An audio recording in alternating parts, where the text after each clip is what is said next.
সকালবেলায় ঘুম থেকে ওঠার পর এরকম একটা ফুল দেখলে কিন্তু মনটা একদম আনন্দে ভরে যায়। এই গাছগুলো আমি তো ডুয়ার্স থেকে এনেছিলাম, সেই পাহাড়ি এলাকা থেকে। আনার পরে এখানে সব দেখো লাগিয়েছিলাম। এই ভিডিওটা তোমাদের সাথে আমি শেয়ারও করেছিলাম যখন গাছগুলো লাগিয়েছি। কত সুন্দর গ্রো করছে দেখো, প্রত্যেকটা গাছ খুব সুন্দরভাবে গ্রো করছে। তাছাড়া তোমার কয়েকটা গাছ মরে গেছে, যদিও ওই 2-4টে গাছই মরে গেছে। আর এমনিতে মোটামুটি সব গাছগুলো কিন্তু আমার খুব সুন্দরভাবে বেড়ে উঠছে। আর যেহেতু আমাদের ফ্ল্যাটটা পূর্বমুখী, তো রোদটাও খুব ভালো আসে সকালবেলায়। একদম বেডরুম পর্যন্ত, মানে বেডরুমের ভেতর পর্যন্ত আমার রোদটা চলে যায়, এত সুন্দর রোদটা আসে। শীতকালে তো এই রোদটাই মানে কি বলবো, কী যে ভালো লাগে। তো দেখতেই পাচ্ছ যে এই গাছগুলো আমি লাগিয়েছিলাম মোটামুটি সুন্দর করে গ্রো করে, আবার দেখো 2-একটা করে ফুলও ফুটছে। তো এটা একটা আলাদা আনন্দ। তো এগুলো তোমাদের মানে কি বলবো, বলে বোঝানো যায় না, তাই না? এগুলো ফিল করতে হয়। তো সকালবেলায় সমস্ত কাজকর্ম করার পরে আমি এই রান্নার কাজে লাগছি আর কি। তো তার আগে দেখো এই যে পালং শাক করবো আর কি। এই সময় তো পালং শাক, ফুলকপি এইসবই তো সব জানোই, শীতের সবজি। তো পালং শাকের যে এই যে তোমার রুটগুলো রয়েছে, আমি ভাবছি একটা ওই তোমার ওই টবের মধ্যে লাগিয়ে দেবো। টব বলতে এই যে কন্টেনারগুলো আছে সেগুলো। আর এই গাছটা দেখো ওই পাহাড় থেকে এনেছিলাম, তাতে করে দেখছি মানে ওপরে পাতাগুলো তো মরে গেছে। ভাবলাম যে এই গাছটা তুলে ফেলে দেবো, এই টবটার মধ্যেই মানে আমি ওই পালং শাকগুলো লাগিয়ে দেবো। কিন্তু দেখো এখানে না আমি দেখতে পাচ্ছি সব শেকড়গুলো বেরিয়েছে, তার মানে গাছটা কিন্তু হবে। হ্যাঁ, তো ফেলা যাবে না। তো ঠিক আছে, রেখে দিই। গাছটা বেঁচে গেলে তো আরোই ভালো লাগবে, তাই না? তো এখানে অনেকটা মাটি ছিল, মাটি আমার কাছে একদমই নেই এই মুহূর্তে। সেই জন্য ওই ভেবেছিলাম ওই গাছটা মরে গেছে তো ফেলে দেবো, তো মাটিটা ওখান থেকে আমার হয়ে যাবে। তো যথারীতি দেখলাম না, গাছটা মনে হয় বেঁচে যাবে। এবারে ওখান থেকে একটুখানি মাটি নিয়ে আমি এই পালং শাকগুলো লাগিয়ে দিচ্ছি। এ দেখো রুটটা কি সুন্দর বেরিয়ে গেছে না? তো ভাবলাম লাগিয়ে রাখি, হলে হবে, না হলে না হবে, ঠিক আছে, ফেলার আগে দেখা যাক না, তাই না? ওই আর কি। আর যে এই কন্টেনারগুলো বেশ ভালো কাজে লেগে যায় এইসব গাছ লাগানোর কাজে। তো আরেকটি পালং শাক আছে, সেটা আরেকটা কন্টেনারে লাগাতে হবে। তো এই হচ্ছে আমার গাছগাছালির পরিচর্যা। যখনই যা পাই লাগিয়ে দিই। এমনকি আমি ঘাসও লাগিয়েছি জানো, এমন পাগল আমি, ঘাসও লাগিয়েছি। তো যাই হোক, এটা আমার একটা মানে কি বলবো, গাছের প্রতি একটা ভালোবাসা।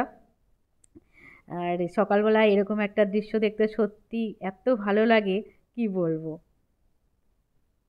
তো ওদিকে তো সমস্ত কাজকর্ম করে রান্না বান্না হয়ে গেছে।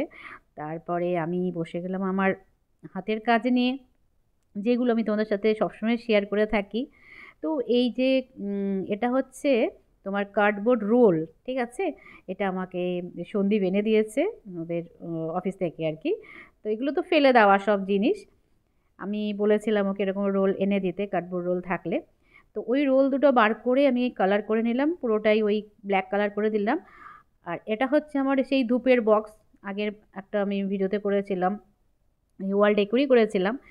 তো সেটাকে ওই ধূপের বক্স থেকে দুটো আমি নিয়ে নিলাম, নিয়ে এটাকেও পুরো ব্ল্যাক কালার করে দিচ্ছি, জাস্ট কালার করে নিচ্ছি। এটা না তোমার ওই কি বলবো, একটুখানি গোল্ডেন কালার করে দিলেও ভালো লাগতো। তো আমি ব্ল্যাকটাই করলাম। হুম। আর ব্যাক পার্টটা কিন্তু কালার করলাম না, ঠিক আছে, দেখতেই পাচ্ছ। এবারে এই বক্সটা যাতে না খুলে যায় তার জন্য একটুখানি বন্দোবস্ত করছি, একদম আঠা দিয়ে পুরো এটাকে চিপকে দিচ্ছি যাতে খুলে না যায়। তো দেখো, ফেলে দেওয়া জিনিস দিয়ে কত সুন্দর সুন্দর জিনিস তৈরি করা যায়। আর আমি তো এগুলোই তোমাদের সাথে শেয়ার করি, তাই না? আর খুবই ইজিভাবে দেখো, মানে কোনো রকম হ্যাপা নেই কিন্তু এসব কাজে, অথচ কত সুন্দর সুন্দর জিনিস তৈরি হয়ে যায় ঘর সাজানোর জন্য। তো ঠিক এইভাবে যদি আমি লাগিয়ে দিই, একটা খুব সুন্দর ওয়াল ডেকোর কিন্তু তৈরি হয়ে যাবে। আর ডাবল সাইডেড টেপ দিয়ে এটা লাগিয়ে দিচ্ছি। এই দেখো দুটোর মধ্যেই আমি লাগিয়ে দিলাম সেমভাবে। আর ওয়ালে কিন্তু আমি সব সময় কী করি বলো তো, ডিরেক্ট তোমার ওই তোমার ওই ডাবল সাইডের টেপটা লাগাই না। কারণ কি, তাহলে ওই তোমার ওয়ালটা কিন্তু ড্যামেজ হয়ে যাবে, রঙগুলো উঠে যাবে। তো তার আগে আমি সব সময় মানে ওয়ালে এগুলো যখনই আমি লাগাবো তার আগে কিন্তু ওই যে টেপ তোমার মাস্কিং টেপগুলো রয়েছে, তো সেইগুলো আগে লাগিয়ে তারপরে আমি এটাকে লাগাবো। এই পেছন দিকেও আমি দেখো ডাবল সাইডের টেপটাই লাগিয়ে দিচ্ছি। এইগুলো খুবই হালকা হয়, তো তো ইজিলি ওই তোমার দেওয়ালে আটকানো যায় আর কি, কোনো অসুবিধা হয় না। তো যেটা বলছিলাম যে দেখো এইভাবে লাগিয়ে দিলে কিন্তু হয়ে যায়, কিন্তু ওই যে কালার উঠে যাবে, ওই জন্য সবার আগে দেখো মাস্কিং টেপটা নিয়ে পুরো ওয়ালে আমি লাগিয়ে দিচ্ছি, তার ওপরে কিন্তু এটা লাগিয়ে দেব। কত সুন্দর একটা ওয়াল ডেকোর তৈরি হয়ে গেল দেখো।